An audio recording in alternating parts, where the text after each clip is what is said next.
celle-ci, je la fais ici. Comme ça va me pousser à rester décontractée. Parce que c'est un sujet qui me tient beaucoup à cœur.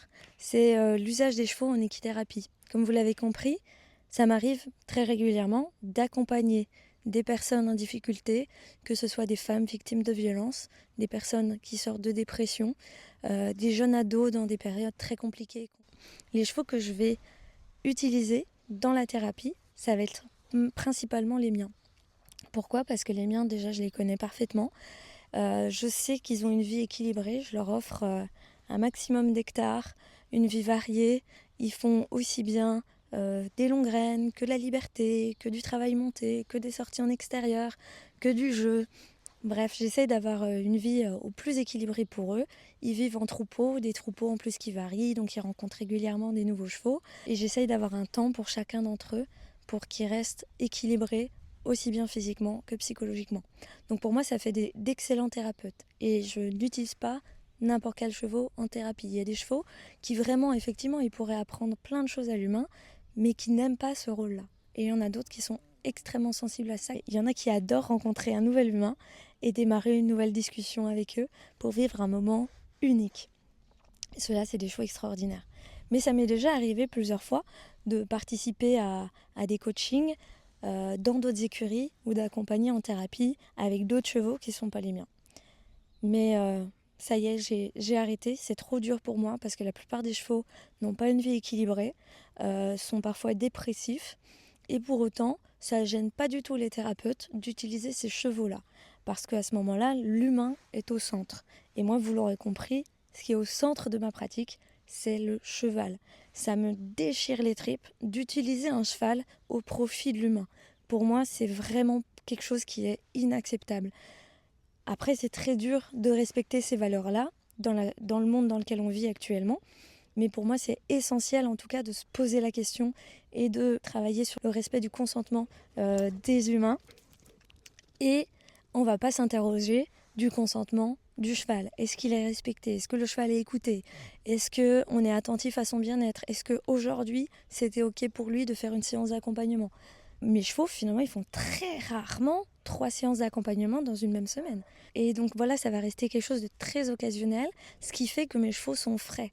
Après, bien sûr, businessment parlant, c'est pas très efficace.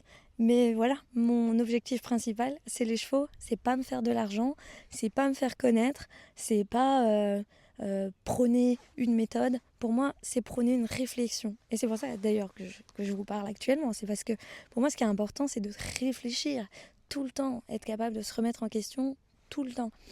Bon, parfois, c'est très fatigant quand même de se remettre en question tout le temps. Et bonjour Vaïtou. Et voilà, c'est fatigant la vie. Hein. Tu veux que je te laisse de la place ? Allez, viens, vas-y, monte. Ok, c'est pas grave, fais ce que tu veux. Ok, voilà. Bonjour. Et donc pourquoi la thérapie, pour moi, la thérapie avec les chevaux, parfois c'est pas juste. C'est parce qu'il y a beaucoup de chevaux qui sont utilisés alors qu'ils sont dépressifs. Ça m'est déjà arrivé de devoir faire des accompagnements en allant dans une écurie que je ne connaissais pas, en faisant confiance à une coach équithérapeute qui a l'habitude de faire ça depuis des années, et d'arriver dans une écurie qui n'a pas de pré pour sortir les chevaux, où on entend les chevaux taper au box, hennir, être stressés ou être un peu dépressifs. Et je vois cette coach qui n'a aucune gêne à utiliser des chevaux dépressifs pour les humains. Et moi, c'est quelque chose d'inacceptable et j'ai pu le faire qu'une seule journée et j'ai pas pu faire les autres journées d'après. Parce que je ne peux pas cautionner ça. Je ne peux pas cautionner qu'on utilise purement et simplement les chevaux au profit de l'humain sans penser aux chevaux eux-mêmes. Pour moi, c'est comme demander à quelqu'un qui est en pleine crise de dépression ou de décompensation de dire oui mais maintenant tu dois accompagner un humain, un autre humain parce que tu es psychologue, tu as ce diplôme, c'est pas grave si tu vas pas bien psychologiquement, tu dois le faire. Bien sûr, on peut le faire, on a toujours des réserves, mais déjà en tant qu'humain, c'est pas pareil parce qu'on a le choix en tant qu'humain. On a cette conscience, on a le choix de notre métier, même si parfois il y a des choses qui nous obligent un petit peu. Le cheval, lui, on lui donne pas vraiment le choix, on lui impose les choses et bien sûr qu'on n'a pas le choix aujourd'hui que d'imposer certaines choses. Par contre, pour moi, ça se réfléchit. Et les centres d'équithérapie qui font des accompagnements thérapeutiques tous les jours avec des chevaux, des chevaux qui n'ont pas toujours après des moments de jeu, de liberté, de justement où ils peuvent être juste cheval, pas seulement dans leur moment au pré avec leurs chevaux, mais même dans le lien à l'humain. Pour moi, un cheval a besoin d'avoir des moments où il n'est pas thérapeute. C'est hyper important, voire essentiel, de réfléchir au bien-être. C'est essentiel de réfléchir au bien-être du cheval utilisé comme thérapeute. Est-ce qu'il est bien dans sa vie? Est-ce qu'il est équilibré? Est-ce qu'il est pleinement disponible? Parce qu'effectivement, moi, ce que je vois, c'est que même juste caresser un cheval, ça peut faire du bien à une personne. Mais si ce cheval, il est dépressif, est-ce que ça vaut le coup de l'utiliser pour qu'une personne aille mieux? Est-ce que ça vaudrait pas le coup de prendre du temps pour que lui aille mieux, pour qu'ensuite il puisse aider vraiment pleinement plein de personnes et puis pour que la thérapie ait pleinement du sens? Mes chevaux, par exemple, qui sont équilibrés, eh ben, on va pouvoir travailler vraiment en liberté. Le cheval va suivre l'humain une fois que l'humain est aligné à ses émotions. Le cheval va suivre, va jouer avec l'humain parce qu'il est pleinement disponible, qu'il a envie. Et là, pour moi, la thérapie devient magique parce que le cheval prend complètement en charge sa part de thérapeute. Alors qu'avec un cheval dépressif, pas prêt, pas éduqué, finalement, on va devoir être obligé de dire à la personne, tire la longe, prends ta place, pousse-le, impose-toi, réveille-le, des choses comme ça, alors que pour moi ça c'est pas de la thérapie, c'est de l'encouragement à dominer un autre animal. Alors ça peut être intéressant à un moment pour certaines personnes de savoir s'imposer, mais est-ce que c'est savoir s'imposer qui va nous permettre d'être des meilleures personnes? Moi j'ai pas l'impression, j'ai pas envie, en tout cas c'est pas quelque chose que je prône et que j'encourage. Pour moi, ce qui nous rendrait meilleurs, ce serait d'apprendre à écouter l'autre, à dire non. Ça, c'est sûr. Mais il y a une différence entre dire non, stop, et pousser l'autre.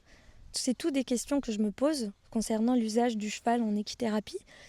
Parce que oui, l'équithérapie est ultra, méga, giga intéressante pour l'humain. Il y a des résultats exceptionnels qui se font dès la première séance. Est-ce que c'est parce que c'est efficace qu'il faut en oublier le cheval et le bien-être du cheval? Non, je ne pense pas. Il est pas trop beau quand même, ce chien. Tout le monde ne peut pas se permettre de faire 3 séances de thérapie par semaine en ayant 6, 7, 8 chevaux. C'est pas rentable du tout. On respecte plus le bien-être du cheval en priorité à partir du moment où ça devient un business. Très rapidement, il faut rentabiliser le nombre de chevaux qu'on a dans une écurie, donc il faut augmenter le nombre de séances qu'on fait, et forcément, on en oublie le cheval à un moment. C'est très dur de garder le cheval au centre de sa pratique tout en ayant un business rentable. Mais alors on pourrait se demander à quel point c'est bon d'utiliser la thérapie avec le cheval, sachant que on va avoir énormément de mal à respecter le bien-être de celui-ci. De cette réflexion, forcément, va découler plein de choses. Est-ce que on a le droit d'utiliser le cheval finalement? Je le disais au tout début de cette vidéo que moi-même j'utilisais mes chevaux en thérapie. Dans ma pratique, que je remets en question chaque jour, c'est que justement j'essaye d'offrir le maximum de bien-être à mes chevaux.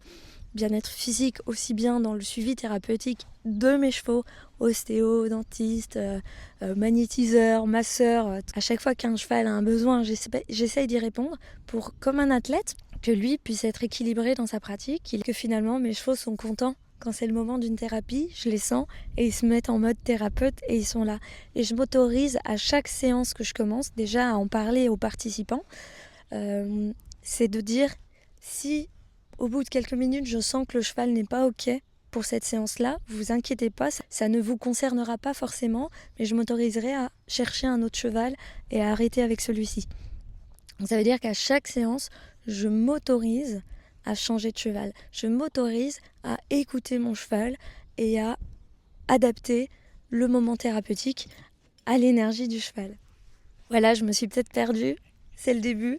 Je vais clarifier mes idées et c'est un sujet probablement sur lequel je vais revenir en faisant des vidéos avec le cheval à côté de moi pour vous expliquer et puis peut-être même une fois une séance de coaching filmée et commentée.